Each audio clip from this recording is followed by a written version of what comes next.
আজকের ভিডিওতে থাকছে সরস্বতী পুজোর আলপনা। এই বছর খুব একটা বেশি আলপনা আমি দিতে পারিনি।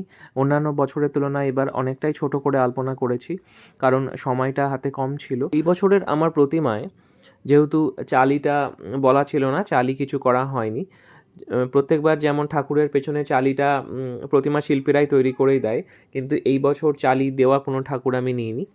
আর তাই পেছনে ব্যাকগ্রাউন্ড হিসেবে একটা সোলার কাজ আমি নিজেই করেছি সেটার জন্য কিছুটা সময় লেগেছে। তাই এই দিকে আর বেশি সময় দিতে পারিনি, কারণ পুজোর আগের দিন এটা স্টার্ট করেছি আমি। অন্যান্যবার 2 দিন বা 3 দিন আগে থেকে আমি আলপনা দিতে শুরু করি, কারণ একদিনে পসিবল হয় না সমস্ত কাজ টাজ করে। ওই যেটুকু সময় থাকে রাত্রের দিকে বসে একটু আলপনাটা করি আমি। কিন্তু এই বছর ওই একটা রাতের মধ্যেই যেটুকু হয়েছে সেই জন্য একটা ছোট্ট করেই আমি করেছি আলপনা। আলপনাটা একটা নির্দিষ্ট শেপে দিয়েছি, তার বাইরে আর আলপনা কিছু দিইনি, ডিজাইনটাকে স্প্রেড করিনি বেশি। একটা পান পাতার টাইপের একটা শেপ আমি সামনেটাই করে নিয়েছিলাম। সেটা শুরু হয়েছিল যেখানে ঘরটা প্রতিস্থাপন করা হবে ঠাকুরের, সেই জায়গা থেকে শুরু করে সামনের দিকে কিছুটা বেরিয়ে এসেছে। আলপনার ডিজাইনের ক্ষেত্রে আমি এখানে কলকা ডিজাইনটাকেই চয়েস করে নিয়েছি, কারণ এটা দেখতে অবশ্যই সবসময় ভালো লাগে কলকা ডিজাইন আলপনাতে। আর এটাতে খুব বেশি ভাবনা চিন্তাও আমি করার সুযোগ পাইনি, যেমন মাথায় এসেছে সেইভাবেই আঁকা হয়ে গেছে। আমি এখানে ফেব্রিক কালার দিয়ে আলপনা দিচ্ছি, কারণ এই রঙটা যেহেতু আমি আগের দিন করে নিই, আর পরের দিন তো মুছতে হয় সকালবেলায় ঘর, কেননা পুজোর আগে অবশ্যই ঘর তো মুছতেই হবে, সেই জন্য যাতে উঠে না যায় সেই জন্য আমি ফেব্রিক কালারটা ইউজ করি। তবে খড়িমাটির একটা আলাদা সৌন্দর্য হয় খড়িমাটি দিয়ে যদি আলপনা দেওয়া যায়।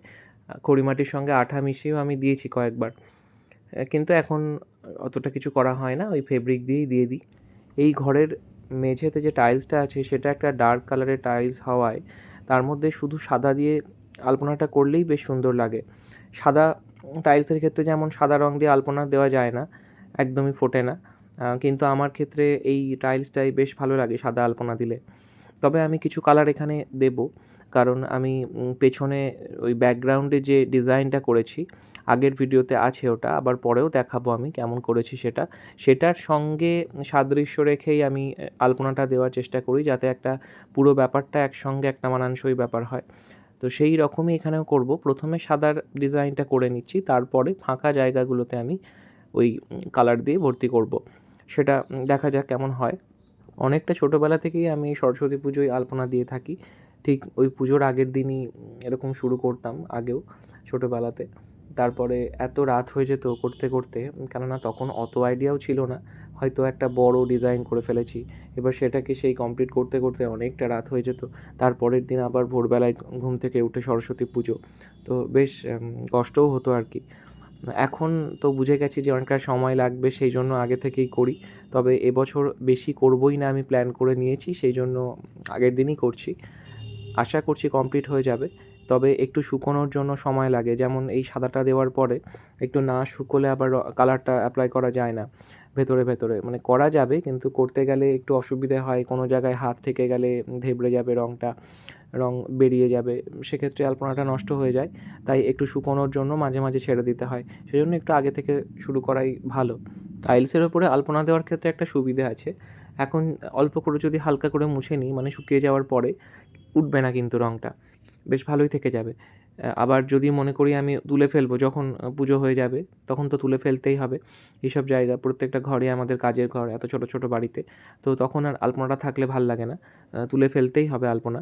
তো তোলার ক্ষেত্রেও খুবই সহজ পদ্ধতি আছে, জাস্ট একটু জল দিয়ে যদি ভিজিয়ে রাখা হয়, ওই মোটামুটি 15 মিনিট, 10-15 মিনিট ভিজিয়ে রাখলেই ওটা একদম যেমন করে আলপনাটা আছে ঠিক সেইভাবেই উঠে আসবে, এক একটা লাইনের মতো করে। ব্যাপারটা তো প্লাস্টিক কালার, এটা একদম চামড়ার মতো উঠে আসে। তো তোলাটাও খুব সুবিধে এটা। সাদা রঙের আলপনার কাজ শেষ, ডিজাইনটা তৈরি হয়ে গেছে। এবার ভেতরে যে ফাঁকা জায়গাগুলো আছে ওগুলোকে রং দিয়ে ভর্তি করব শুধু। সাদা রঙের আলপনাটা একটু শুকিয়ে যাওয়ার পরেই আমি রংটা দিচ্ছি। আর রং আমি এখানে বেছে নিয়েছি সবুজ, গোলাপি আর কমলা, কারণ ঠাকুরের পেছনে যে ব্যাকগ্রাউন্ডটা যেটা করেছি আমি বললাম পদ্ম আর পদ্ম পাতার, সেখানে ওই গোলাপি, সবুজ আর কমলা এই রঙগুলোই ব্যবহার করেছি। তা সেটার সঙ্গে সাদৃশ্য রেখে আমি এখানেও সেই রঙগুলোই ব্যবহার করব। সবুজেরও দুটো শেড আমি এখানে ব্যবহার করলাম, ডার্ক গ্রিন আর লাইট গ্রিন। বেছে বেছে দিলাম ভেতরে। আবার ভেতরটাতে একদম ভেতরের যে আলপনার ডিজাইনটা আছে সেই জায়গাটাকে ফিল আপ করছি আমি পিঙ্ক আর অরেঞ্জ দিয়ে। এখানে গোলাপির বদলে যদি খয়েরি বা মেরুন টাইপের কোনো কালার দেওয়া যেত তাহলেও আরও বেশি ফুটতো বলেই আমার মনে হয়েছে, কিন্তু আমি সাদৃশ্যটা কন্টিনিউ রাখার জন্যই এই রঙটা ব্যবহার করেছি এখানে। আর এটা আরেকটু যদি সময় পেতাম, আরেকটু ধীরে সুস্থে করলে আরও বেটার হতো বলে আমার মনে হয়েছে, কিন্তু অনেকটাই রাত হয়ে যাচ্ছিলো এইটুকু করতে করতেই। অনেকটাই সময় লাগে এই ছোটো ছোটো কাজ, তো স্বল্পেই কাজ সারতে হবে আমাকে, সেই জন্য একদম ভর্তি করে দিয়েছি যেমন মাথায় এসেছে। ওভারঅল ব্যাপারটা কেমন দাঁড়ালো, পেছনের ব্যাকগ্রাউন্ডের সঙ্গে ঠাকুরের সঙ্গে আলপনাটা ঠিকঠাক মানাচ্ছে কিনা সেটা আপনারা বলবেন, সেটা আমি কমেন্টে দেখে নেব। আর আলপনা নিয়ে আবার নিশ্চয়ই দেখা হবে কখনো। কোনো পুজো ছাড়া তো আলপনা বিশেষ দেওয়াও হয় না বাড়িতে। এই হচ্ছে সম্পূর্ণ আলপনাটা। একটু খয়েরি রঙও আমি ভেতরে ব্যবহার করে দিয়েছি, আমার মনে হচ্ছিলো রঙটা ঠিক ফুটছে না, একটু ডার্ক কিছু শেড ইউজ করা দরকার ভেতরটায়। এখন একটু দেখিয়ে দিই কেমন লাগছে আমার পুরো পুজো মণ্ডপটা আলপনা সহ। এই আলপনার কাজটাই শুধু বাকি ছিল, বাকি সব কিছু আমি গুছিয়ে নিয়েছি আগেই। সন্ধেবেলায় ঠাকুর আনার পরে ফুলের মালা টালা যা সাজানোর থাকে সেগুলো মোটামুটি কমপ্লিট করে নিয়েছি। শুধু এইটার কাজটাই বাকি ছিল, এই আমার পুরোপুরি কাজ কমপ্লিট হলো। পরবর্তী ভিডিওতে আমি দেখাবো পুজোর দিনে কী কী করলাম আমরা। আজকে এই পর্যন্তই।